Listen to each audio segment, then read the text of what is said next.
So when someone like Trump comes along and he says, I'm not going to fight this political battle along exactly left-right lines or Republican-Democrat, but I'm saying I'm going to stand for the American nation and nationalism generally against globalism. But he managed to get through. He did get elected. Yes, he did. Were you a Trump supporter? You don't need to say if you don't want to. As a matter of fact, back when people were saying Trump can't read, look at the way he hesitates. You know, he can't. He's got trouble with the teleprompter. The guy can't read. I actually stood up and I said no. I said I've met Donald Trump and I think his IQ is probably equal to that of the average Harvard professor. Really? Yeah. Oh yeah. I actually stood up for. Of course, I never got anything out of it, but I thought I was doing. You just said it because telling people that basically he is competent. He's a good businessman.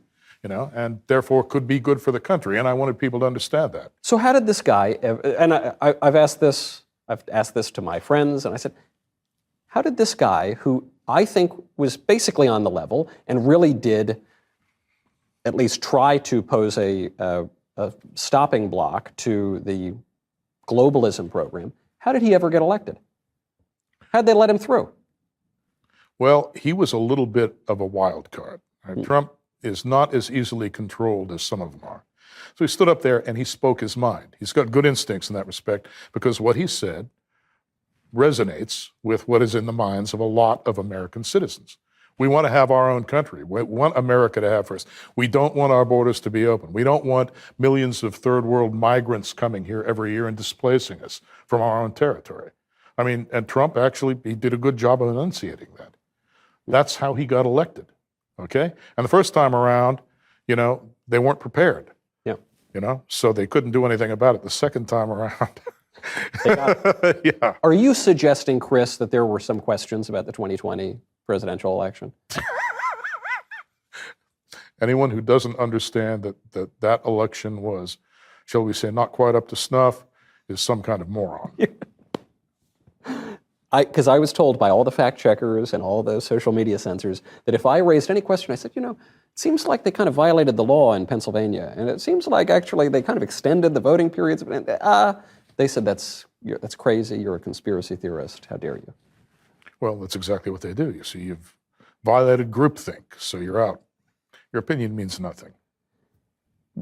How would you describe your politics? Populist, conservative? I was always pretty much of an independent. When I was a kid, I was basically a Democrat, working, my family was Democratic. It was, I think my stepfather was you ever hear of the Wobblies? Yeah. He was an organizer for the Wobblies out of Chicago.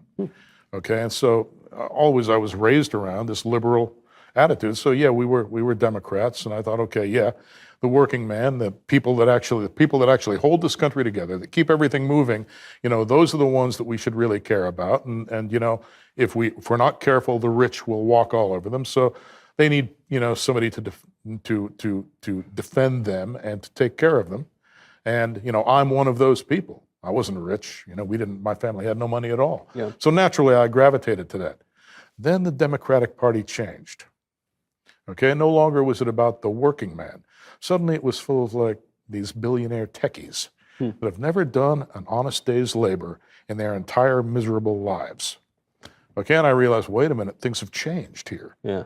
There is no more Democratic Party of the kind that I used to know about, okay, that I used to belong to. And that's when I became a conservative. And a conservative in a stronger sense than most people who call themselves conservatives today, because they're really just cuckolded by the liberals. No, they're afraid to say boo to them.